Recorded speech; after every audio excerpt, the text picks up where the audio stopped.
Dans cette nouvelle vidéo, je vais vous montrer comment est-ce qu'on fait pour dormir.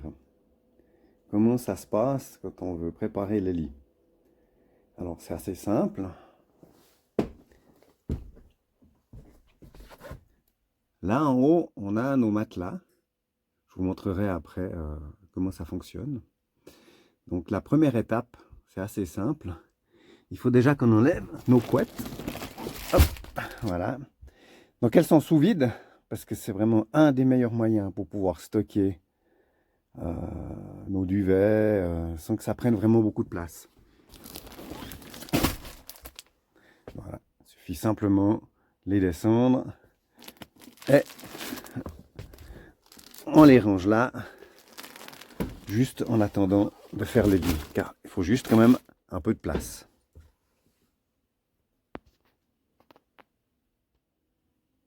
Ensuite, je descends les matelas.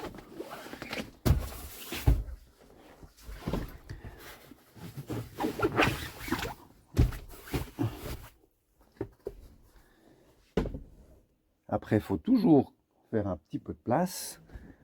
J'enlève juste les coussins.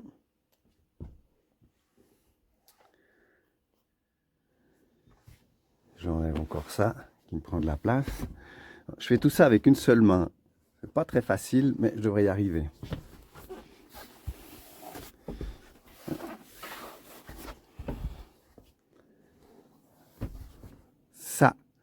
Ça va ici. Hop. Voilà. Bien au fond. Voilà, ça donne déjà à peu près, on se rend mieux compte, ça comme place. Ensuite, je récupère les fameuses planches que j'ai fixées. Ça. Faut toujours tout ranger parce qu'après on ne retrouve plus rien. Je vais essayer avec une seule main. Encore là. Une des planches, elle va là.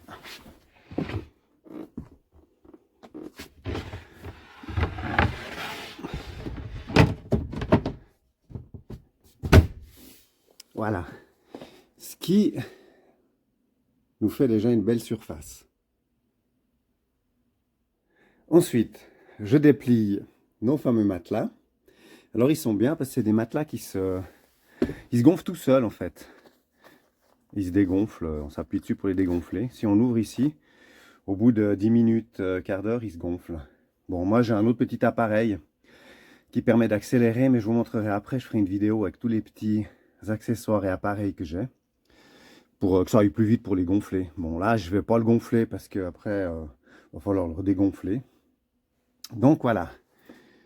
Ce qui nous fait une surface pour dormir de 1,40 m sur 2 mètres, un tout petit peu plus de 2 mètres.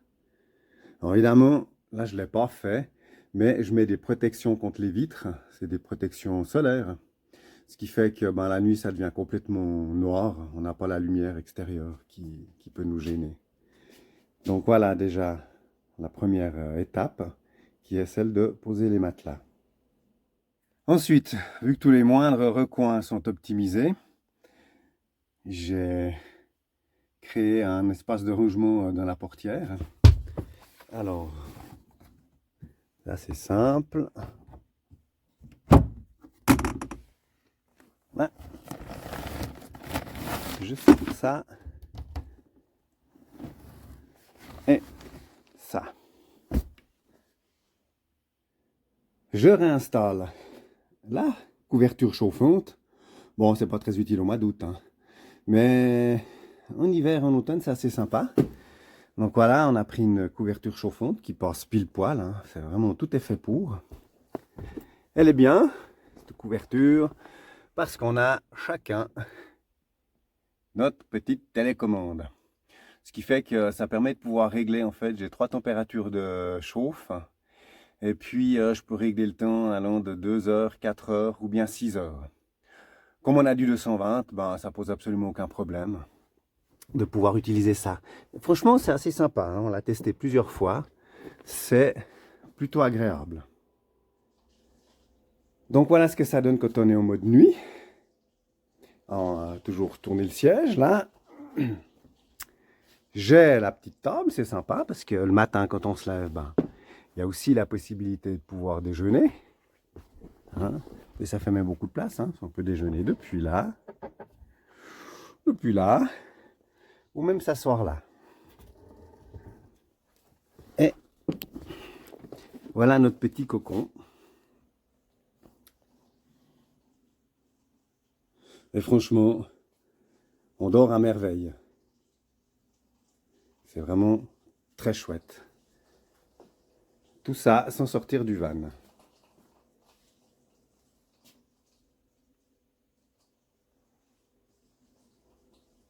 Bon, je vous la fais en version cocon. Il ne manque plus que la musique de Barry White. Voilà.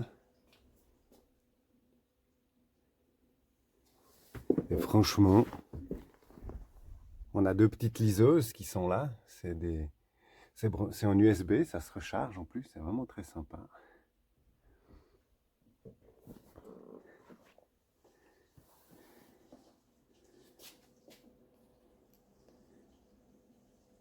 Voilà notre lit king size. Voilà.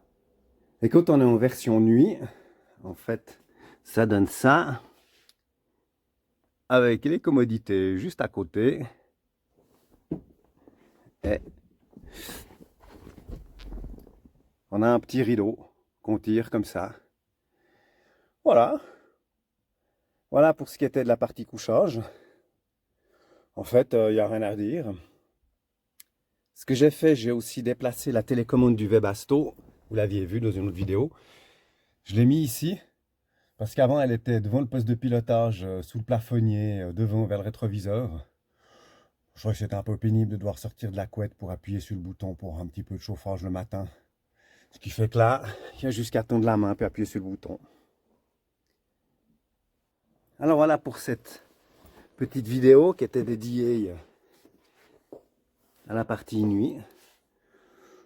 Comme quoi, c'est tout à fait jouable d'être dans un van qui n'est pas surélevé. Ah, j'ai oublié juste un tout petit détail. Il y a des fois où on trouve des spots qui sont vraiment sympas, ce qui fait que le matin, derrière les deux oreillers, j'enlève le grand bandeau qu'il y a, et depuis l'intérieur, toujours sans sortir, je peux ouvrir le haillon. Et je vous promets, quand on a la mer qui est en face et qu'on est couché dans le lit, avec le haillon qui est ouvert, c'est juste magnifique. Bon, après, il y a toujours ceux qui n'aiment pas le camping.